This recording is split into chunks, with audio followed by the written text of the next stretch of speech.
స్త్రీ విముక్తి సాధనకై స్త్రీలను సమీకరించి పోరాడతాం.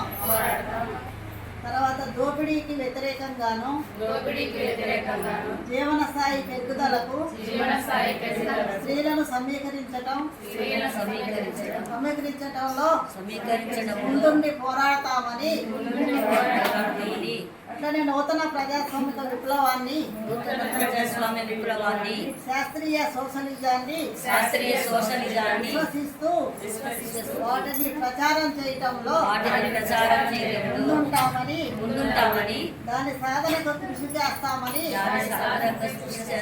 న్యాయమైన పోరాటాలన్నిటిలో ఎవరు ఏ ఉద్యమాలు చేసినా వాళ్ళకి సపోర్టుగా ముందుంటామని ప్రతిజ్ఞ చేస్తున్నాము చెప్పేసి అనుకోవడం జరిగింది. ఆ సందర్భంగా భద్రాచలం డివిజన్ కమిటీ వేసుకునే ముందు ఈ జనరల్ బాడీని జరుపుకోబోతున్నాం. ఈ జనరల్ బాడీకి ఇప్పుడు మన రామదాసు శారద ఈ జెండాని ఆవిష్కరించవలసిందిగా కోరుతున్నాం.